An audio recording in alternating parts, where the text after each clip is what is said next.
নমস্কার, আজকের ইতিহাস কী রয়েছে দেখে নেব। বিশ্ব বই দিবস ও কপিরাইট দিবস। 1616-তে ইংরেজি সাহিত্য তথা বিশ্ব সাহিত্যের প্রথম সারির নাট্যকার ও সাহিত্যিক উইলিয়াম শেক্সপিয়রের মৃত্যু। 1635-এ যুক্তরাষ্ট্রে বোস্টন ল্যাটিন স্কুল নামে প্রথম পাবলিক স্কুল প্রতিষ্ঠিত হয়। 1827-এ আইরিশ গণিতজ্ঞ ও পদার্থবিদ উইলিয়াম রোয়ান হ্যামিল্টন আলোকরশ্মির তত্ত্ব প্রদান করেন। 1850-এ ইংরেজ রোমান্টিক কবি উইলিয়াম ওয়ার্ডসওয়ার্থের মৃত্যু। 1868-তে নেপালি ভাষার আদি কবি ভানুভক্ত আচার্যের মৃত্যু।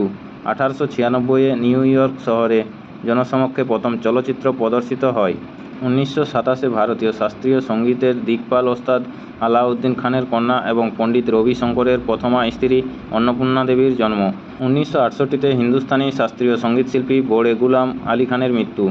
1941-এ বিশ্বের প্রথম ইমেইল প্রবর্তনকারী টমলিনসনের জন্ম। 1968-তে ব্রিটেনে দশমিক মুদ্রা চালু হয়। 1969-এ অভিনেতা মনোজ বাজপেয়ীর জন্ম। 1971-এ ভারতে প্রথম সুপার এক্সপ্রেস টেলিগ্রাফ সার্ভিসের উদ্বোধন। 1992-এ সত্যজিৎ রায়ের মৃত্যু। 2020-তে বিশিষ্ট ভারতীয় নাট্য পরিচালক অভিনেত্রী ঊষা গাঙ্গুলির মৃত্যু। নমস্কার, আজকের ইতিহাস এই পর্যন্তই। পরের ইতিহাসটি পেতে চ্যানেলটি সাবস্ক্রাইব করে পাশে থাকা বেল আইকনটি অল করে রাখুন। নমস্কার।